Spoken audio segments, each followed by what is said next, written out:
Is Vladimir Putin going to be arrested in South Africa? Probably not, to be honest. But here's why we're even asking that question. On March 17th, the International Criminal Court issued an arrest warrant for the Russian president for allegedly unlawfully deporting Ukrainian children from occupied areas of Ukraine to Russia, a war crime. Officially, any country that is a signatory to the Rome Statute, which established the ICC, has a duty to arrest Putin. South Africa is one of those countries. And Putin is scheduled to visit in August to attend an economic summit, also featuring leaders from Brazil, India and China. So what is South Africa going to do? A spokesperson for President Cyril Ramaphosa said the country was aware of its legal obligation. However, ICC judges criticized South Africa for failing to arrest Omar el-Bashir, the then president of Sudan, who was wanted before the court when he visited the country in 2015. Meanwhile, on the Russian side, former President and Prime Minister Dmitry Medvedev said that Russia could bomb any country that arrested Putin.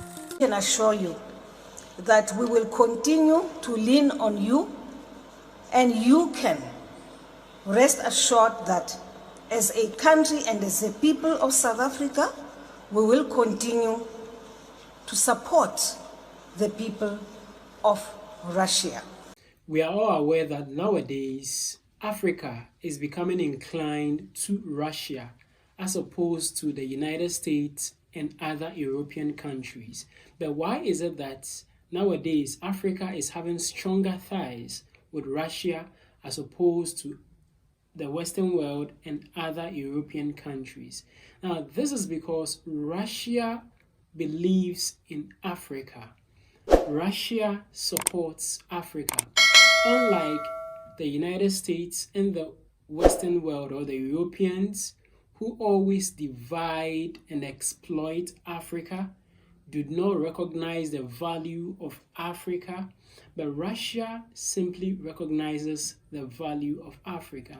In one of the speech by the president of Russia, Vladimir Putin, he stated that Africa will become one of the superpowers in the multipolar world.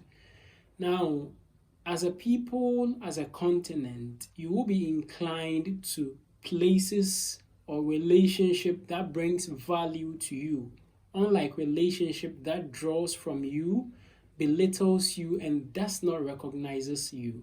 So that is one of the main reasons why Africa nowadays is drawing closer to Russia than the United States and the other European countries. Oh, you son of a bitch. What have you done? The International Criminal Court has issued a warrant for Vladimir Putin. Oh my days. So allegedly, hundreds of children have been taken from Ukraine to Russia. It's funny that, isn't it? It's one rule for one rule for the other. Because I'm not agreeing with what Putin's done. In fact, I don't even know what Putin's done. But America, England, they've been committing war crimes for the longest. Every day children go missing. Not to mention all the sacrifices and rituals that they be doing. And none of you lot even care. But the minute your government say Putin's the bad guy, you believe them without question. Well, I don't know if Putin's going to go down easily. And I doubt he's going to go down without a fight. This may be the single act that started World War III. Let's listen to this speech that was made in a conference in South Africa, addressing the people on the relationship between Russia and Africa and why South Africa is strengthening its ties with Russia. And share your thoughts, your opinions and your suggestions in the comment section. So let's take a listen to it and we'll discuss in the comment section. For us, as South African Parliament, as clearly articulated by the Honorable Masondo, a multipolar world simply means that power is not dominated by one country, but distributed amongst multiple countries. And therefore, the proponents of this view argue that the world has to evolve into a multipolar order where several power centers balance one another. Now, I thank the opportunity for us to listen to President Putin. And President Putin has this to say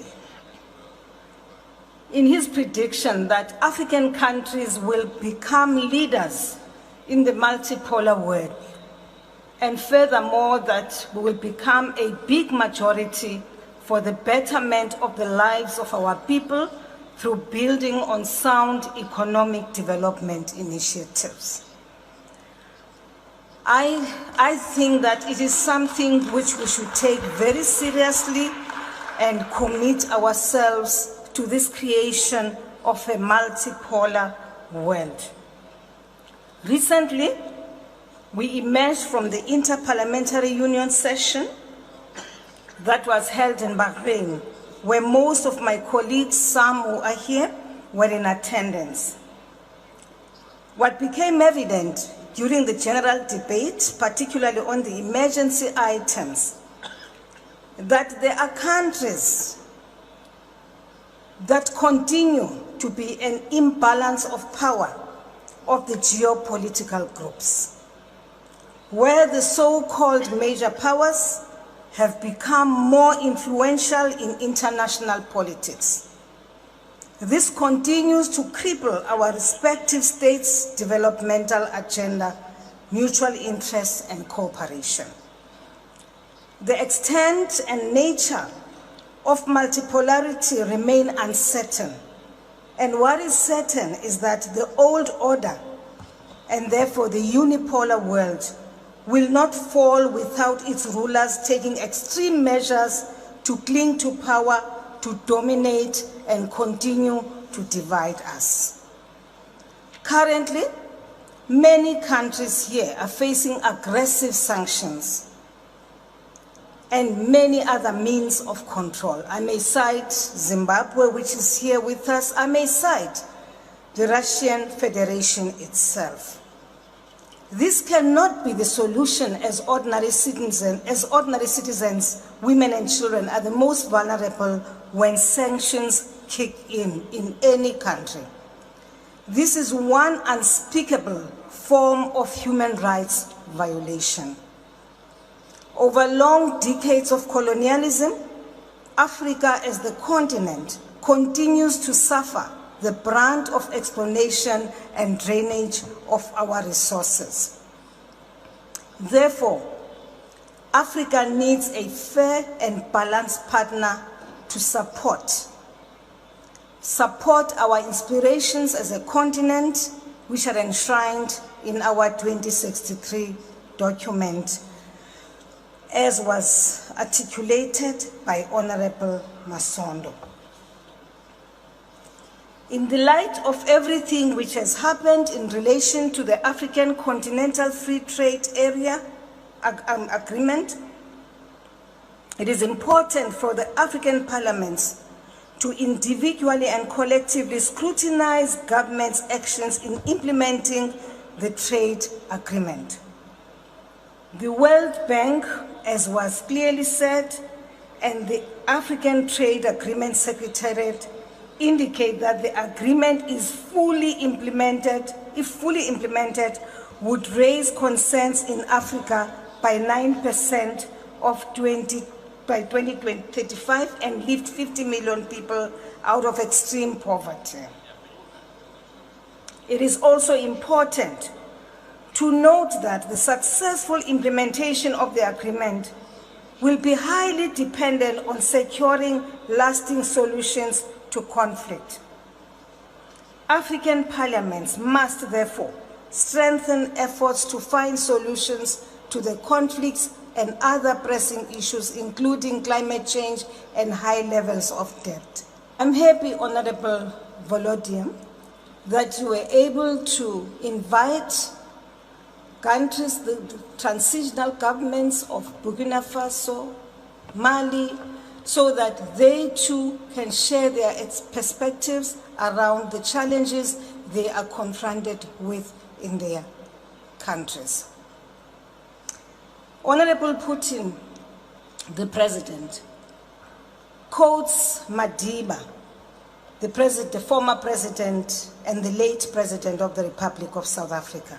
And he had this to say: indeed, nothing must get on our way to freedom. It is so opportune that now Russia is working with us. You have worked with us in the past when we were fighting against colonialism.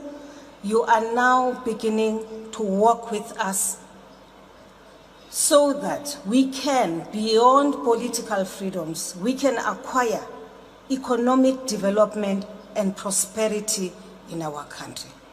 The Western world has always exploited Africa, and Russia is giving Africa a better deal. That is why Africa nowadays is inclined to Russia as opposed to the Western world.